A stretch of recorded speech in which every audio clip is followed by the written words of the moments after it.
I was in India recently and I attended a literary festival in Kolkata and had the pleasure of hearing Akkai Padmashali speak about her memoir, A Small Step in a Long Journey. I sat there completely enthralled, listening to her passionate yet completely calm storytelling. I knew I must capture her story for others to hear her too. I reached out to Akkai and I am thrilled to say that she agreed to share her stories on my podcast, Stories Seldom Told. For those of you who have not read A Small Step in a Long Journey, Akkai Padmashali is a social and political activist. She's the founder of Ondede, an organization that works with intersex, transgender, and sexuality minorities on the idea of convergence. Akkai is based in Bangalore, in India. So very pleased to have you, Akkai. Welcome. Thank you, Smita. Lovely to speak to you and lovely to be part of your podcast. So, we are talking about stories seldom told. We're talking about unconscious bias. So before I even hear the stories that I'm looking forward to hearing, just tell me a little bit about your understanding of these ideas of unconscious bias, our narrative, and so on. What does that even mean to you? Smita, I think this is something that really relevant at this crucial juncture. I think all of us do have stories. All of us do have struggles. All of us do have challenges, either one of the way. Because you're born with certain class privilege, caste background, the gender that you're, been assigned at birth or sex assigned at birth, and because of your profession, because of your language, because of your food, because of your ethnicity, because of the attire you are carrying yourself, and because of your existence, and because of your region that you come from, I think in the world of this human identities are concerned, most of us are being really judged by the society. And what is this judge?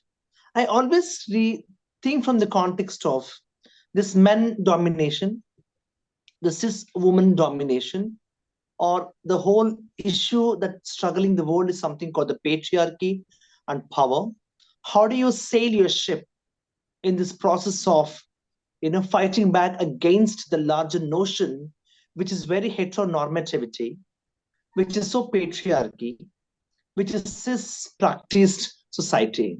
I think I was born a male and my feelings were really feminine. When I transformed to a female, I was wanting to become a woman. And what is this woman I was really thinking of? Because I was grown with my mother. I, grew up with my sister. I think in and around my neighbors, my friend circles, my class teachers, my classmates, I was always surrounded by all girls. That doesn't mean that was something called epidemic. I was loving to be as a woman, expressing my feminine character. I was feeling more comfortable to be part of the so-called women's wing. But something called when your sex and psychology conflicts you, where you do not have space for you to speak about this issue, because your family is something called orthodox, because you have been practiced by the patriarchy. And my father was working with Ministry of Defense, Aeronautical Development Establishment. And I had a very good mother, housewife, you know. I could say she is a home minister, you know. I think same way I have two siblings, my elder sister and my younger brother, who was very supportive. Just I know I lost him just 4 5 months ago, who is no more with us. Yeah. So I think this family structure, when they came from very orthodox patriarchal perspective, that you are a boy born, you should behave like a boy.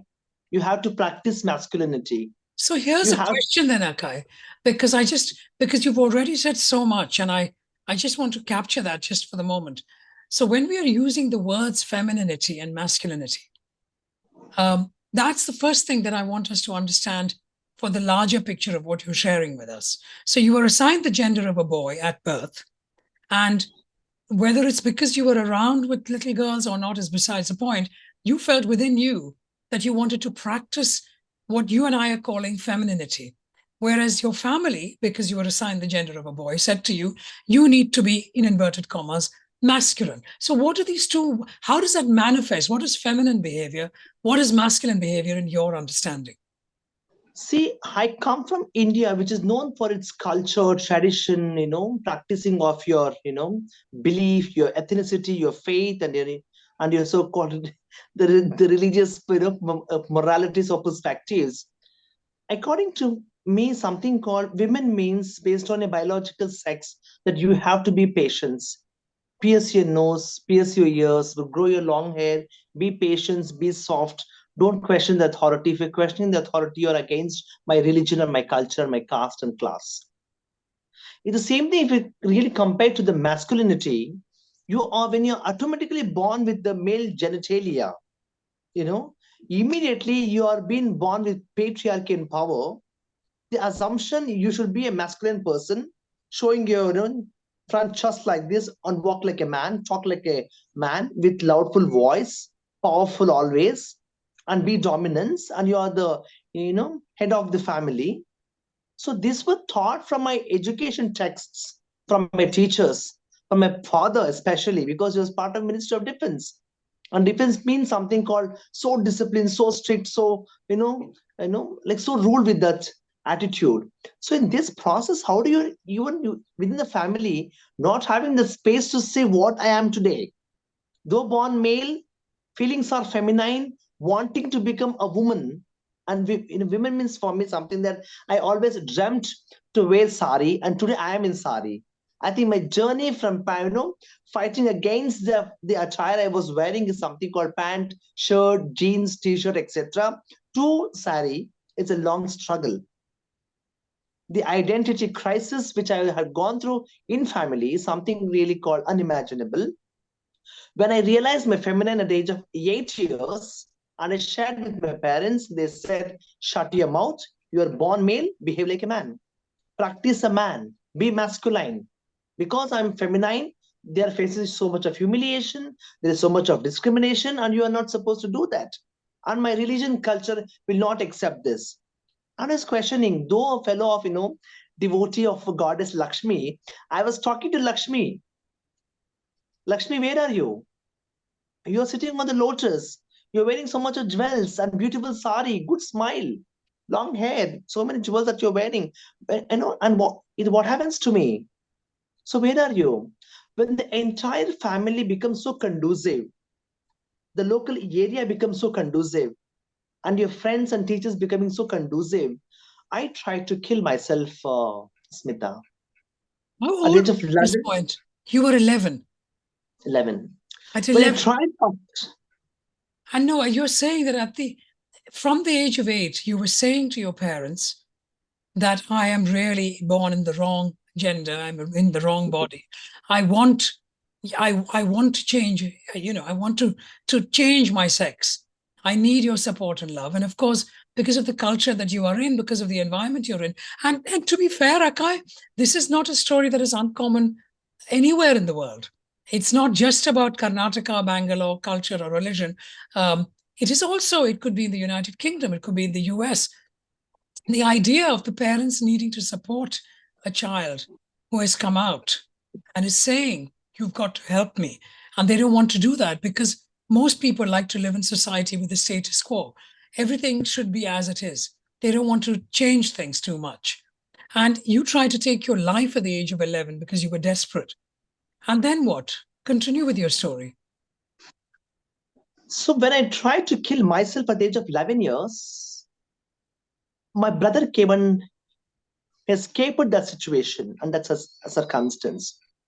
When my second attempt at the age of 13 years, and I went before the rope and I questioned back the rope why I should die. I am perfect and you're not perfect.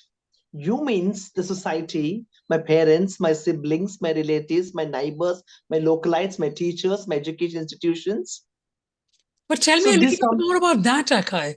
You were saying that at the age of 13, as you had that rope hanging from the ceiling and you are thinking you are going to take your life, and you paused and you started questioning, this is not about me. What made you think that? Because that is, it's an epiphany, isn't it? It's a moment in one's head that suddenly makes you aware of you. What was it that made you think like that? I think it is just a second that I thought why I should die. I should not die. because my sex and my psychology is conflicting. How do I educate this to my parents, to my friends who are around, who are constantly discriminating me, who are throwing stones at me, who are throwing cow dung at me, who are beating from eggs and tomatoes and stuff like that?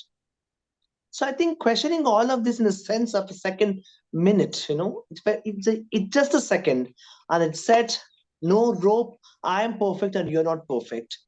I think questioning back that you're not perfect, that really built my self esteem, self respect, self love, self acceptance to fight against a larger battle in society, knowing that I am not the only one person existing in the world. There are so many people who are, people in this earth or on this earth was struggling a long battle because of our existence of identities. Then my determination to fight against such notion of gender stereotype society, I think I decided saying that in a context of majoritarian and a totalitarian perspective, you cannot decide our identities.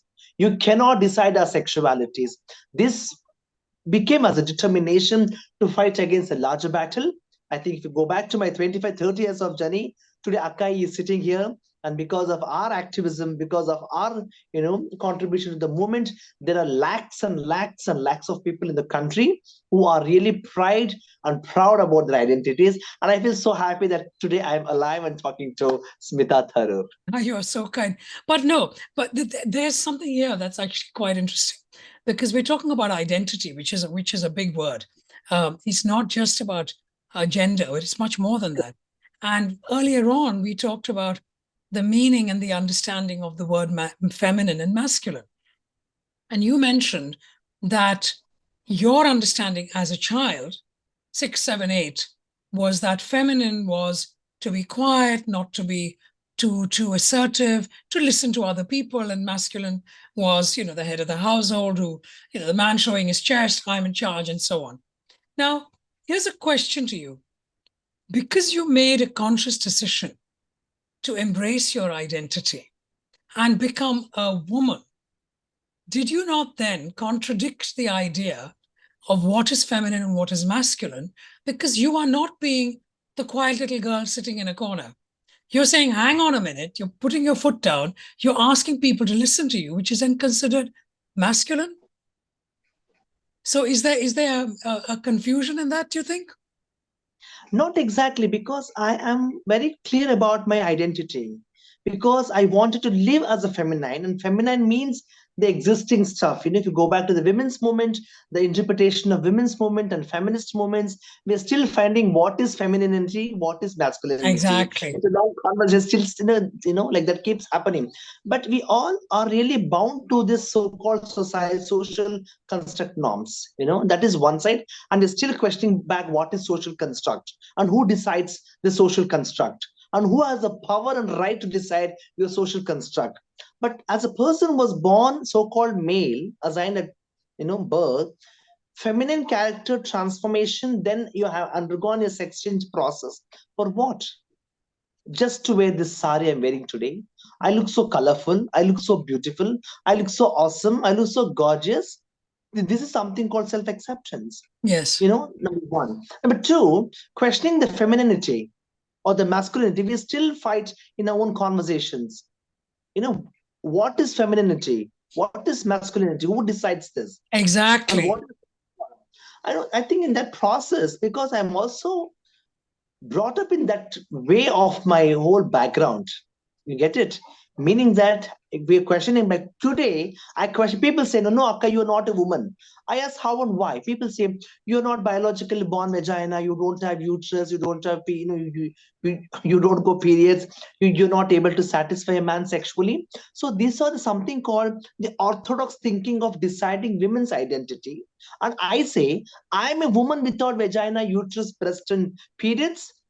Satisfying a man sexually or not, it's again a like notion of patriarchy. Men means just lay down, like the women means lay down. What about Men means do the ground. satisfying a woman sexually, correct? Why is it only about men? Yeah. Exactly. I think also without like not having a discourse about human beings do have sexual feelings, do also have sexual orientation. How do you bring up this discourse of the feminist movement? is something that really concerns me a lot. But I say I am a person with this identity, accept the way I am today. I am a woman, I'm a woman. And If you're that's what's deciding, interesting, because what you're saying really is it's not black and white, it's not binary. What we are saying is that identity is very nuanced. It is a combination of what people stereotypically think are feminine or stereotypically think are masculine. And all of us human beings, whether it's you or me or Mr. Man walking down the road, have both within us. And it's up to us how much we want to manifest or embrace or celebrate agree. both aspects of it. But continue, Akkai. Tell us another story. As I told, sharing story is not so easy. No, it's not. I agree. Sharing story needs to accept yourself. You need that amount of guts and patience and the determination to speak before camera that I'm doing it to, Smita Tharu today, you know. And I think this is one part of the family. Then the other part is something called the social discrimination. Is something so terribilizes me and so difficult even today to fight this society. If you go back to the society, is very vast. There is society means there's a public issue that could really brought from the highlight of public access to public transportation, access to public toilets, access to public spaces that includes your cinema halls, your gathering ceremonies, your platforms, wherever that you should feel comfortable to go to. I remember, Smita, 25, 30 years ago, we were not able to walk on the streets. Why? Because you are something different from a masculine and a feminine. Because you're But how not would we wearing know brown. that? Because I'm sorry to be blunt, but when I am looking at you, I have no idea what your birth is. You look like a beautiful young woman in a gorgeous sari. That's how I see you. Now, let's imagine Thank I you. do. No, let's imagine I never saw you on stage in Kolkata. Let's imagine I know nothing about you, and you and I are just walking down the road in Bangalore, and you are by my side. I don't know you, you don't know me. Why would I look at you and see you as somebody who should not be accepted? That's the uniqueness of India. There's a notion of that if your man means like this, women means like this. If you're something different from a looking of a mankind and a womankind, you are automatically discriminated. But you are And I think not, is the point I'm making. years ago, Akkai was on pant shirt. Akkai was on jeans and t-shirt. Akkai was wearing kurtas. Akkai was wearing shawl. Akkai had a short hair. Akkai had a very, a so-called masculine voice. You get it? So people were judging and dictating and deciding her identity from all these frames of gender stereotypical thinking perspective. You get it? And I get you. because my voice is like this, because my feminine language, the so-called body language is so feminine, people are constantly making fun of, including my teachers. If they're asking me the question, who is the president of India? Boys were responding in their own voice, girls were responding in their own voice, but Akkai was also responding in her own voice and was also named and known as Jagadish. And people were calling me as Jaggi as well. And after joining the Hijra community, I chose my name to be Ashtaishwarya Ghana Sampanne Doddabane Akkayama was my full name. In the Hijra culture I belong to, is something that you are chosen to. I think you have the liberty to choose your name and to keep that name. And the Hijra Jamaat accepts with the name. But now the burning issue, Smita, if you do not have the social recognition, and because of your so-called something different looking, people always does this in my country, which is so strange for me to accept. And 21st century is struggling for this identity crisis. And that social discrimination, and India is such rich in its tradition, culture, religious perspectives or beliefs or faith that we are speaking today, it's so difficult to eradicate. But how do we bring the maturity of accepting people's identities, irrelevance of your background? Okay, let me That ask you a question because you must. So, this podcast is listened outside of India, as you know. It's listened, people hear it in India, but also hear it in many other parts of the world. And I want the listeners who do not know this, what does the Hijra culture actually mean? Can you give us a very brief lesson on what is the Hijra certainly. culture so that everybody understands that? Globally, people use various terminologies, which is also known as LGBTQI++, where we don't use, because it's only used from the upper class elite section, access to information, access to education, stuff like that. The other thing is called MSM and transgender, men having sex with men and transgender, mostly used to prevent uh, STIs, that is sexually transmitted infections, AIDS or tuberculosis or leprosy, such infections. The third thing is something called, used from a very movement oriented background, struggle oriented background, is something called the intersex, transgender, and sexual minorities. The transgender section is such a broad umbrella terminologies where you have the local, traditionally, culturally accepted identities are called Jogappa, Marladi, Shiv Shakti, Jokta, Akwa, Nirvan, Satla, Panti Satla. Oh my love, it's a plenty of identities comes under, and each identity has its own politics of acceptance, who practices the cultural identity, who are locally, culturally, traditionally accepted, but socially discriminated, socially not accepted. But the Hijra community, within this umbrella, it has a seven gharanas. Each seven gharana equals houses.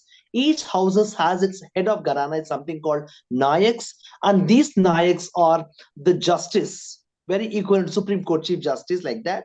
So seven houses has seven justices. Whatever that happens in the Jamaat system, which is also practiced from the Islam perspective or the Islam religion perspective, the Jamaat sits together. The Jamaat takes certain decision, and what would be this decision? The Hijras cannot cut your hair. Hijras cannot do makeups. Oh, Hijras should only do begging or do badhai, blessing children, blessing housewarming ceremonies, blessing marriages. This is what we strongly believe. But you're not supposed to do sex work. But as part of the community exists for living, it has been accepted. Within that Hijra culture, you are supposed to be practicing the entire Hijra ritual, which, after death, there's a 40 days of ceremony. And the 41st day of your ceremony, of your death thing, people celebrate it in a way, remembering you and accepting your, contribution to the Hijra community. In that way, people celebrate it, of like remembering all the old memories and stuff like that. I think in that way, going for behen jamaats, having your sisterhoods, having your like love and affection, this all are being practiced. But the same thing, Hijra culture also has its very rich amount of punishing people. If you are disobeying with the Hijra culture, the Hijra Jamaat, the Nayaks will take 1 rupee coin, they burn on your forehead. You are excommunicated for 7 years. You're not supposed to be part of any of the Hijra cultural rituals. If you're dead, people are not supposed to touch your body. and you are So, still part of this Hijra culture at the moment or not? I am part of the Hijra culture. I want to bring the change in the Hijra culture. I'm so happy that the Hijra culture has also been given social exposure to many other issues. I think today, the practice which was happening 25 years ago, today it's not happening. I think I thank my Hijra community for understanding and being part of a social gesture, to be so open and thinking about society, that we belong to this society and this society belongs to all of us. I think that amount of conversation is still happening, keeping our differences. I think talking that human rights violation that's going to that's happening across the globe, across the nation, across your region. At the same time, the human rights violation within the Hijra culture is also highly not acceptable. That language of discourse needs to be done, because many of people who also practice that orthodox thinking, and there's also patriarchy within the Hijra culture as well. Of But course. there's so many good things in the Hijra culture: acceptance, no matter what religion that you come from, no matter what caste you come from, but only thing, you need to have the feminine character. The Hijra culture accepts your identity. Okay, We so sit together. so I'm just coming back to your stories, Akkai, and the idea of there you were at the age of 13 with that rope in front of you, and you look at that rope and you tell yourself, I'm not going to allow myself to die. This is not about me. This is about society. Fast forward a few more years, you then join the Hijra culture. Is that correct? So can you tell us a little bit more about this journey of from the age of 13 and the kind of things that you would have learned along the way to make you where you are now, sitting in a beautiful sari and started an NGO called Ondede and talking to me about so many different things in this aspect of identity and and gender and acceptance and so on.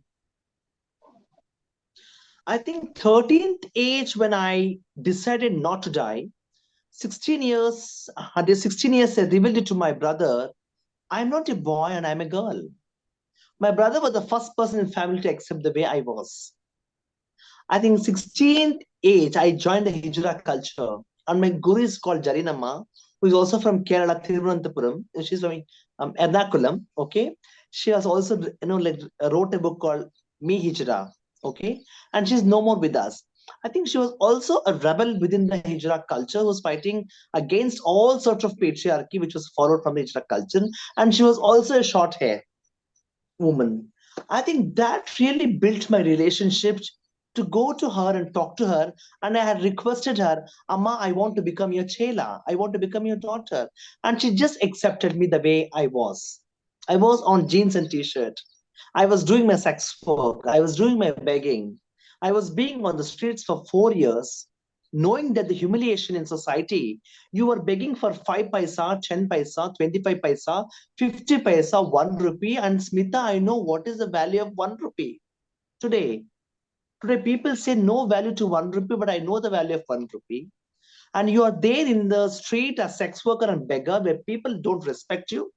They do so much of indignities manner who don't even respect the way you are. People hesitate to stand next to you. People don't even give 1 rupee or 50 paisa, 25 paisa to you, But I was so arrogant. I was so rude. I was so notorious. You get it? I was just hitting people because why I was doing, if I just turn back and see my whole past experiences, and today people are accepting me. People are talking to me. I'm talking to people. I'm talking to the police. I'm talking to my parliamentarians. I'm talking to many other peoples of the so-called social sector. But 25 years ago, people were rejecting us. People were not touching us. People were not smiling at us. I mean, even today, some parts of the country, we still experience, not only India, across the globe. I think we're so unfortunate that this is happening in 21st century. And what are we requiring? And what are we requesting? We don't want your wisdom. We want to be just a common human beings. This is our different identity, and we want to celebrate difference with dignity. So I think this. there's just so much you are telling me, Akkai, and I want to just summarize it for my own sake. So you've gone from 8 to 13 to 16.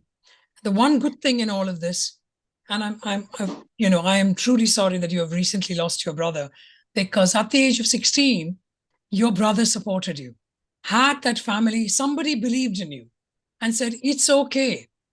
You might have been born a boy, you might be named Jagadish, but I believe you. I believe that you can do whatever you want to do. And that really empowers us, isn't it? When somebody else who we love is saying, we're on side with you. Because otherwise you're so completely alone. And then you actually join the Hijra community and you are experiencing, you had until then lived in a home with parents and siblings and food on the table. And now suddenly, because you have left that particular life, that home, you are now begging the streets for 5 paisa, 10 paisa, 1 rupee. That must have taught you so many things, other than just the value of money. I think the whole life I traveled is something. It's a lesson that I learned.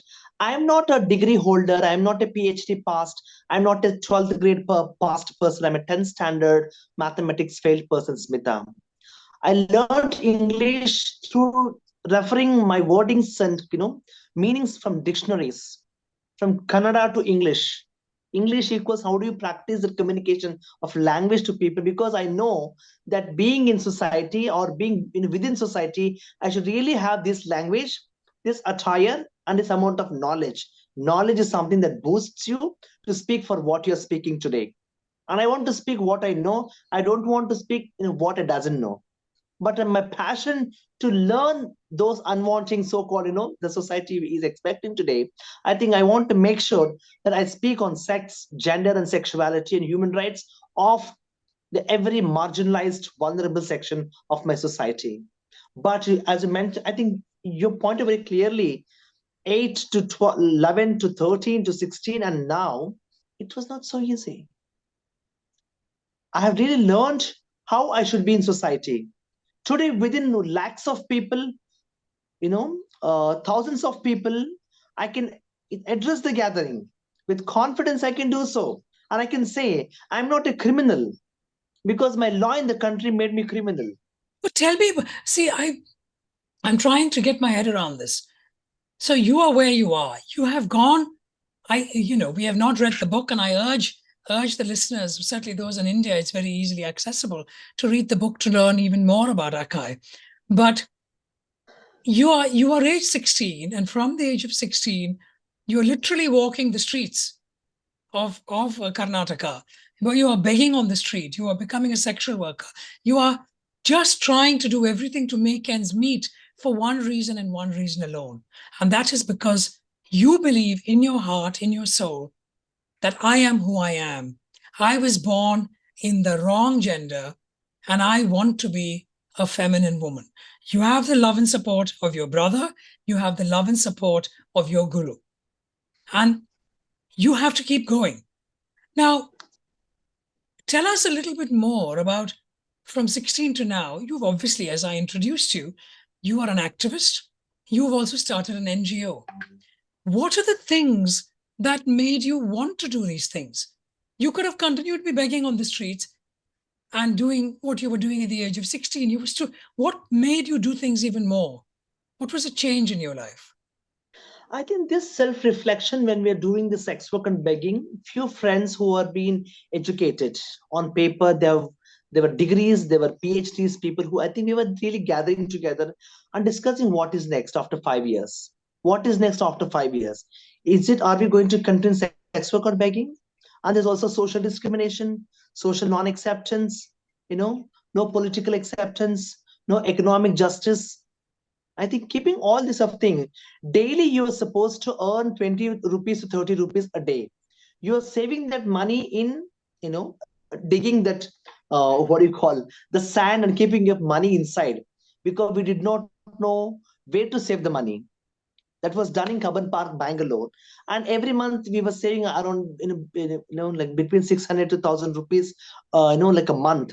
In that money, we were giving to parents saying that I'm working as an office assistant without revealing I'm a sex worker or a beggar. If I'm told, family will not accept. So that way you were lying yourself as a professional, so-called, working as an office assistant, stuff like that. And family felt okay.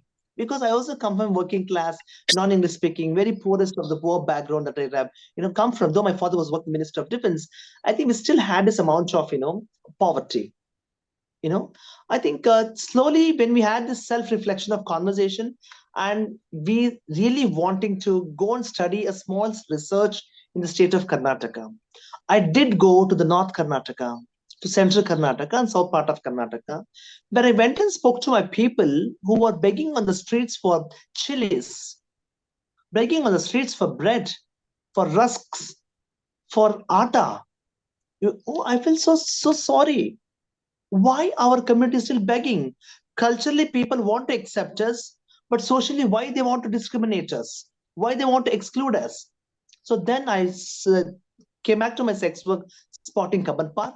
Then I took the pledge on June 2000, I think 1999, 2000, and I said I want to quit my sex work profession.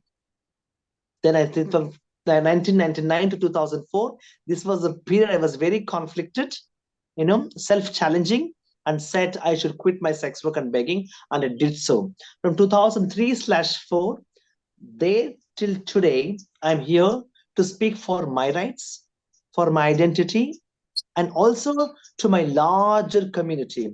Until I fight for myself, I am not able to fight for the larger community. That sat in my mind and heart. And I today fight for any right, people who are Dalit, who are religious minorities, who are caste and class minorities, who are gender and sexual minorities, who are facing constant of discrimination on grounds of various other minority caps. You know, as I mentioned, you know, I feel quite a bit emotional, Smita. But I think these journeys are so struggling, especially coming from India, and especially the region that we are coming is something called so difficult to speak to. And today, you know what is happening. You know, if you go back to Section 377, which has criminalized 1860s to 2009, we were criminals before the state, before my constitution. 2009, the Delhi High Court judgment said consensual sex between adults in privacy is not punishable. Judgment spoke about the constitutional morality. We were decriminals. Lakhs and crores of people across the globe, we celebrated our freedom. Right. And we said, we are no more criminals. But unfortunately, 11, 12, 13 judgment was overturned and we were made re-criminals. Again, police violence, family non-acceptance, killings, assassinations took so huge and very vast in number. And again, I decided to challenge this notion of sexuality and gender in a majoritarian and a totalitarian society, saying that you have no right to say we are criminals, we are perfect, your mentalities, your minds are criminals. So keeping that as a central agenda, I challenge before the Supreme Court of India in the Constitution bench.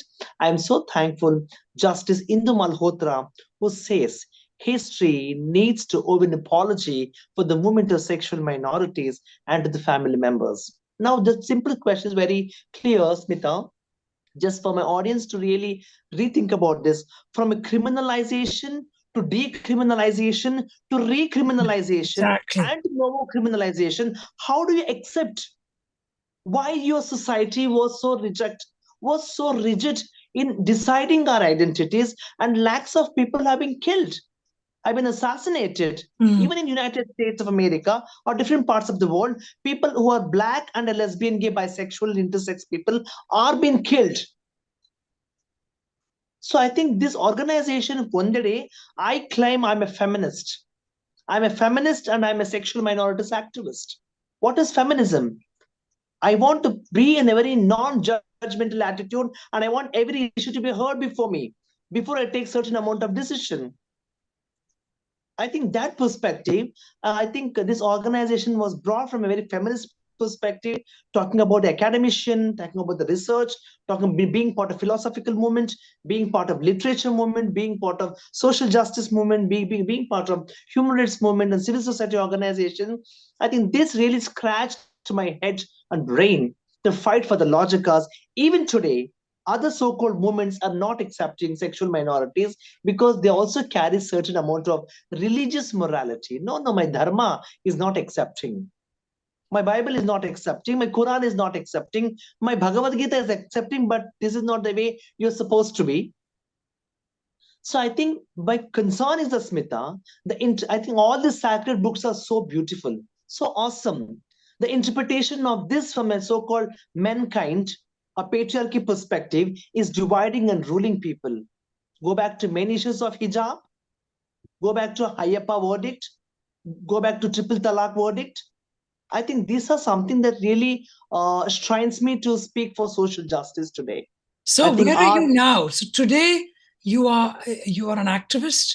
You have a successful NGO. In 2004, you started this NGO, and finally, one more time, the law has been decriminalized, and you are working hard to maintain the normality, the equilibrium, the acceptance, not just of sex workers or hijras or trans community, but also religious, Dalits, caste, and so on.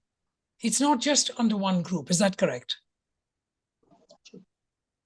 So, Sure. you have a very long story, and you have learned so much along the way, Akkai.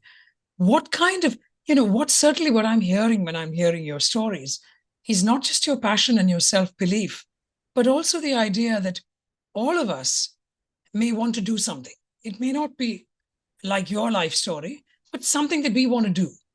And how is it that we can have that self-belief? What kind of advice can you give us, the listeners, to actually continue to believe in ourselves despite So many things happening to try and beat you down, because so many things happen to you to beat you down, yet you picked yourself up, yet you kept going. So what advice can you give us to try and do that? I don't want to give any advice, but I want to share my life journey. I just did it. I think I told in the beginning, sharing stories is not so easy. Whatever struggle, self-challenging, that questioning stuff that's happening, just talk to one person. Just share with others. That's how you start. You're starting your movement building process. That's how you're building your own perspective of thinking people that what exactly you're trying to say or share, and ensure that you're going to talk to the right person. That's number one. Who Second is thing the is right also about, person? But who is the right person? Let me confirm that first. so you decide, because I personally did not had right person, because whichever so-called right person I was talking, they're only asking me to you be correct. You don't ask me to be correct. So then I felt that is not the right person. I think we are still finding who is the right person. But I have my entrust on Smita. I'm talking to you, Smita. I know this is what the right person I really found in this journey. I knowing that Smita is going to change or build a process of changing world perspective towards acceptance through this medium, the podcast. I think I this is something called the trust needs to take it to the next level of human journeys. Thank you. you I'm know honored. So that's number one. Number two? yeah. So the other thing is also about this society has a problem.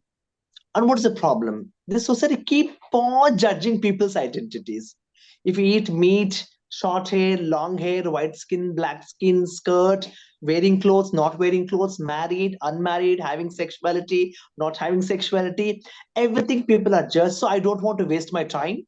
I want to say I am like this. You only need to accept and respect my identity. So I'm not even least bothered what society express and keep on justifying of their own so-called social construct norm, and I don't want to do that. You get it? So bring change in whatever way is possible.